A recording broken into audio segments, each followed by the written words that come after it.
Olá, queridos, a paz do Senhor Jesus. Prazer estarmos aqui nesse culto online, nessa quarta-feira da bênção, que chamamos de quarta-feira Blessed, na Concrive. A Concrive é a comunidade cristã Cristo Vive. Estamos no bairro de Santa Luzia, na cidade de Juiz de Fora, Minas Gerais. Estamos especificamente localizados na rua Alcides Paiva Campos, número 40. Você que nunca esteve em um dos nossos cultos, quando terminar o isolamento social, quando voltarmos ao convívio presencial, você é um dos nossos convidados para estar em um dos nossos cultos. A palavra desse dia, a palavra desse culto online, está ancorada no Evangelho de João, no capítulo 1, a partir do versículo 41. Hoje faremos uma reflexão sobre os conceitos que temos de Deus. A bem da verdade, o tema dessa mensagem é: o conceito que eu tenho de Deus não muda quem Ele é e o que Ele vai fazer. O tema é: o conceito que eu tenho de Deus não muda quem Ele é e o que Ele vai fazer.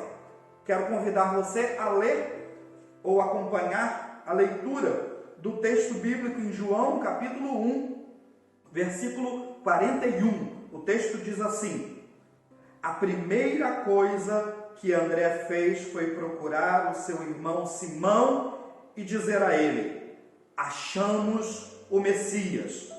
Entre parênteses, Messias quer dizer Cristo. Avance comigo para o versículo 43.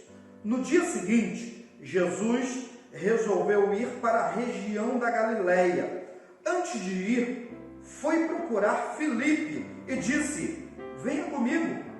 Filipe era de Betsaida, de onde eram também André e Pedro. Filipe foi procurar Natanael e disse: achamos aquele a respeito de quem Moisés escreveu no livro da lei e sobre quem os profetas também escreveram. É Jesus, filho de José, da cidade de Nazaré. Natanael respondeu: e será que pode sair alguma coisa boa de Nazaré? Venha ver, respondeu Filipe. Esse texto bíblico nos traz uma frase muitíssimo reflexiva. Achamos o Messias. Você pode repetir essa frase comigo? Achamos o Messias. Mas quem era de fato o Messias? Antes de fazermos uma reflexão sobre os conceitos que temos, vamos entender biblicamente quem era o Messias. O Messias, a palavra Meshiá, traduzida para o grego como Christus, significa ungido. E ungido era uma pessoa que recebia sobre si o derramar de uma composição de óleo. Lá em Êxodo, capítulo 30, Deus determinou a Moisés a fabricação de uma composição especial de um óleo. Esse óleo teria várias iguarias na sua composição e esse óleo seria um óleo especial, um óleo dedicado a Deus. Esse óleo seria usado para consagrar os reis. Esse óleo seria usado também para consagrar os sacerdotes. Mas os profetas também receberiam essa consagração, esse derramamento desse óleo. A bem da verdade, os utensílios do tabernáculo e posteriormente os utensílios do templo também recebiam esse tipo de unção. Esse óleo era chamado de o azeite da santa unção e era aplicado somente a reis, a sacerdotes e a profetas. Somente essas três categorias recebiam esse tipo de unção e a partir daí eles eram chamados de ungido do Senhor. Então, nesse sentido, é preciso entender que diversos tipos de ungidos no antigo Israel, reis, sacerdotes, profetas, todos esses eram considerados como ungido. Porém, as profecias bíblicas, os rolos de Moisés, o Pentateuco e os escritos, os judeus chamam isso de Tanakh, que era os escritos de Moisés, mais os escritos dos profetas, os demais escritos do Antigo Testamento, a soma deles eram chamados de Tanakh. E o Tanakh sempre apontou a vinda de um rei especial, um rei que seria o Mexiá Yavé, o ungido do Senhor. Os textos bíblicos, e eu separei alguns, começando em Gênesis capítulo 3, versículo 15, o texto diz assim: e porém inimizade entre ti e a mulher, entre a tua semente e a sua semente, esta te ferirá a cabeça e tu lhe ferirás o calcanhar. O texto, as profecias bíblicas avançam e a gente chega em Gênesis 49, versículo 10. Veja que Jacó está no seu leito de morte, está agora dando a bênção para cada um dos seus filhos, está abençoando cada um dos seus filhos, e quando chega no Judá, vem uma palavra profética sobre o Jacó, nessa bênção aos filhos, e ele diz: o cetro não se arredará de Judá, nem o legislador de entre os seus pés, até que venha Siló. A ele se congregarão todos os povos. Deuteronômio 18, Moisés está instruindo o povo e vem uma palavra do céu direta para Moisés. Essa palavra foi direcionada a Moisés, dizendo, Deuteronômio 18, eis que lhe suscitarei um profeta no meio dos seus irmãos, como tu, está falando para Moisés, e porei as minhas palavras na sua boca, e ele lhes falará tudo o que eu lhe ordenar. Isaías capítulo 7, aliás, tratando sobre Isaías é o mais claro dos profetas, ao ponto de o chamarmos de profeta messiânico. É ele, mais do que qualquer outro profeta, que traz em detalhes o ministério do Messias, as bases do governo messiânico. A começar no capítulo 7, no versículo 14, Isaías diz: portanto, o mesmo Senhor vos dará um sinal. Eis que uma virgem conceberá e dará à luz um filho, e será o seu nome Emanuel. Capítulo 9, versículo 1, Isaías continua dizendo: o povo que andava nas trevas viu uma grande luz. Sobre aqueles que habitavam uma região tenebrosa, resplandeceu uma luz. Talvez o mais conhecido seja o capítulo 9, versículo 6. Você deve já estar lembrando dele aí. Isaías escreve: porque um menino nos nasceu, um filho se nos deu, o principado está sobre os seus ombros, e o seu nome será Maravilhoso, Conselheiro, Deus Forte, Pai da Eternidade, Príncipe da Paz. O capítulo 53 trata sobre o servo sofredor. Apesar de esse capítulo também tratar alegoricamente sobre Israel e não apenas sobre o Messias, na verdade é possível fazer, e há uma corrente teológica que faz uma interpretação muito plausível desse texto de Isaías 53, se referindo a Israel e não apenas ao Messias. Mas o versículo 4 do capítulo 53 diz assim: verdadeiramente ele tomou sobre si as nossas enfermidades e as nossas dores levou sobre si, e nós o reputamos por aflito, ferido de Deus e oprimido. Versículo 5: mas ele foi ferido pelas nossas transgressões e moído pelas nossas iniquidades. O castigo que nos traz a paz estava sobre ele, e pelas suas pisaduras nós fomos sarados. Miqueias também tem uma visão clara, uma visão profética da vinda do Messias.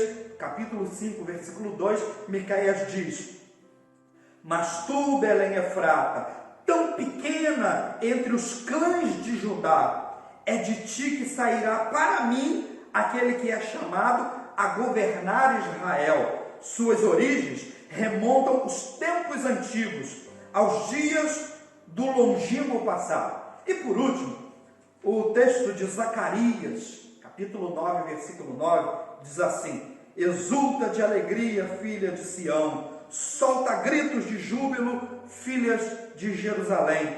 Eis que vem a ti o teu rei, justo, vitorioso. Ele é simples e vem montado num jumento, no potro de uma jumenta. Queridos, todos esses textos que nós lemos apontam que o Messias teria que estabelecer 4 bases. Há 4 bases da vinda do Messias. Primeiro, o Messias reuniria todo Israel em um só grupo. É bom lembrar que o Israel do Antigo Testamento, o Israel da era patriarcal, não era mais nada menos do que a reunião de 12 tribos apolíticas que se reuniam em torno de um santuário comum para a adoração do Deus Yahvé. A função do Messias, a vinda do Messias, causaria a reunião do povo de Israel em uma só nação. Israel passaria a ser uma nação, a nação eleita, a nação do Senhor. A segunda base do reino messiânico seria reconstruir um templo sagrado. Portanto, o Messias seria aquele que teria um templo sagrado. Seria aquele que reuniria toda a nação em torno de um templo sagrado. O Messias também, terceira base da vinda do Messias, o Messias seria aquele que estabeleceria um período de paz, e essa paz transbordaria ao mundo todo. E por último, diante de todos esses textos bíblicos que nós lemos, o Messias seria aquele que restauraria o mundo a um ambiente como no Éden, a um ambiente edênico. Veja que quando André ele encontra Jesus, e quando André vai falar com Simão, ele diz: achamos o Messias. Filipe faz a mesma coisa e ele diz a Natanael: achamos aquele de quem falou Moisés. Pois bem, existe aí 2 conceitos diferentes sobre o Messias. Os judeus, na verdade, tinham 2 conceitos diferentes sobre quem seria o Messias. O primeiro conceito sobre o Messias seria o Meshiá ben Yosef, aquele que viria de um homem, o Messias histórico. Mas eles também esperavam o Meshiá ben Davi, aquele que viria de Davi. Portanto, a gente tem nessa expressão de André e de Filipe 2 conceitos diferentes do Messias. Um que esperava um Messias histórico e outro que esperava um Messias teológico. Pois bem, chegamos ao ponto central dessa mensagem. Chegamos ao epicentro dessa mensagem. Porque quando eu paro e analiso esses 2 conceitos, eu chego a uma conclusão que os nossos conceitos sobre Deus não mudam quem Ele é e nem o que Ele vai fazer. Você pode repetir essa frase comigo? Os conceitos que eu tenho sobre Deus não mudam quem Ele é e nem o que Ele vai fazer. Malaquias capítulo 3, versículo 6, o texto é enfático e ele diz assim: eu sou o Senhor. E se você olhar na sua Bíblia, Senhor está em letras maiúsculas. Portanto, lá no original hebraico está a palavra Yahvé. Eu sou Yahvé, o Deus Todo-Poderoso. E a continuação dessa frase é: eu não mudo. Humberto, o que você está querendo dizer? Eu estou querendo dizer, querido, que a expressão achamos o Messias nos faz pensar que seja qual for o seu conceito teológico, o ponto maior passa pela expressão sincera da sua fé em Deus. Eu vou repetir isso para você, se você não prestou atenção. Quando a gente vê esses dois conceitos diferentes, de André e de Filipe, um conceito histórico e um conceito teológico sobre de quem seria o Messias, isso me faz pensar que pouco importa o seu conceito teológico, bastando que a expressão da sua fé em Deus seja sincera. Veja que é preciso entender nossa limitação nesse mundo. Vamos fazer uma reflexão nesse ponto. É preciso pensar que o planeta não é habitado apenas por mim. Você entendeu isso? Eu vou repetir se você não ouviu isso. O planeta, querido, não é habitado apenas por você, não é habitado apenas por mim. Ou seja, o meu mundo não é o mundo todo. Às vezes a gente age como se fôssemos detentores exclusivos da verdade, como se tudo que existisse tivesse que necessariamente passar pelo que eu acho, passar pelo meu conceito, passar pelas minhas definições. A mensagem que eu trago, a mensagem de reflexão que eu trago para você nesse culto online, nessa quarta-feira blessed, dessa quarta-feira abençoada, promovida pela comunidade cristã Cristo Vive, é que não importa se o seu conceito teológico seja diferente do seu irmão, basta que essa expressão de fé seja sincera e verdadeira, que de fato você ache o Messias. Quando André diz, achamos o Messias, ou então quando Filipe diz, achamos aquele de quem falou Moisés, basta que essa relação com Deus seja uma relação absolutamente sincera. Nesse sentido, entenda que a minha teologia pode ser diferente da sua teologia. Talvez eu tenha perpassado alguns pontos até esses minutos que nós estamos falando, que você não tenha concordado, mas entenda, querido, que Deus permanece sendo Deus e nós permanecemos sendo irmãos. Quem pensa diferente de mim não é meu inimigo. Vou repetir para você.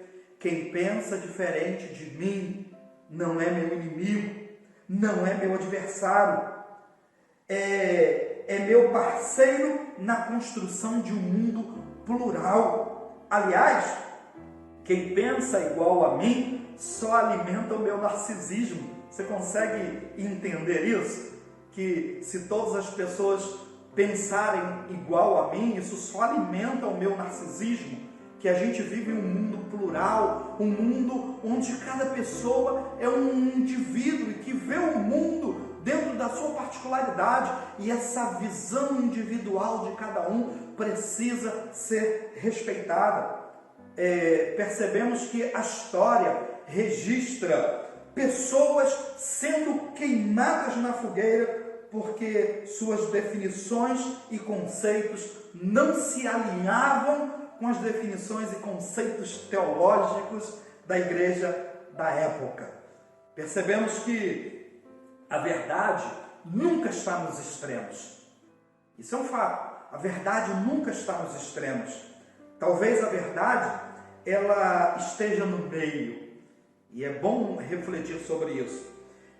O radical é alguém que sempre nega o debate e a razão. Portanto, queridos, a mensagem desse culto online nos faz refletir que há um plano maior de Deus. Que Deus está trabalhando em definições que não passam pelos meus conceitos, que não desaguam naquilo que eu acho, naquilo que eu penso, que talvez o plano maior de Deus esteja além do que eu posso alcançar. E por último, a expressão achamos o Messias nos faz pensar que seja qual for o seu conceito teológico, o ponto maior passa pela expressão da sua fé em Deus. Quero fechar com a resposta de Filipe a Natanael. Vem e vê.